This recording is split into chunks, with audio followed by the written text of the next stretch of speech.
لوگوں کا سال کے بعد عرس ہوتا ہے، داتا صاحب ہر جمعرات عرس ہوتا ہے،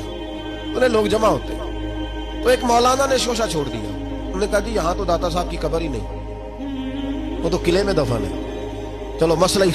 ختم کرو۔ ایک نیا شک ڈال دیا تاکہ لوگ بٹ جائیں گے، ان میں اختلاف ہو جائے گا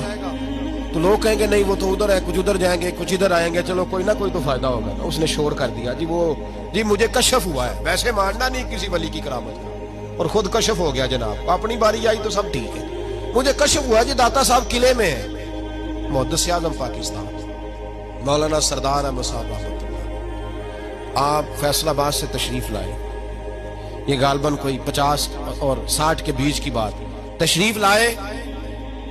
مفتی اعظم پاکستان سید ابو البرکات شاہ صاحب کو ساتھ لیا، خلیفہ اعلیٰ حضرت کو، اور داتا صاحب کی مسجد میں آ کے سپیکر کھولا اور کہنے لگے مولوی صاحب آپ نے کہا داتا صاحب یہاں موجود نہیں، وہ قلعے میں ہے، اس طرح کرو آ جاؤ، جادو ہو جو سر چڑھ کے بولے، فرمانے لگے اس طرح کرو آؤ دربار پہ داتا صاحب کے مزار پہ،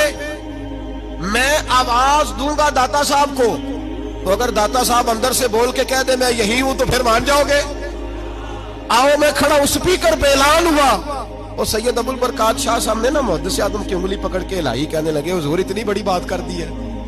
اتنی بڑی بات آپ نے کر دی، اتنی بڑی بات اگر وہ آ گیا تو فرمانے لگے میں بلا ہی تو رہا ہوں، آئے تو صحیح۔ اور پھر حضرت کی آنکھوں میں آنسو آ گئے، فرمانے لگے اپنی مرضی سے نہیں کر رہا، میں داتا صاحب سے پوچھ کے کر رہا ہوں، میں نے ان سے کہا حضور اعلان کر دوں، تو انہوں نے کہا سردار احمد کر دے، تو آواز دے دینا، میں قبر کے اندر سے بول کے کہوں گا میں یہی لیٹا ہوا ہوں، تو دے دے آواز میں بولوں گا۔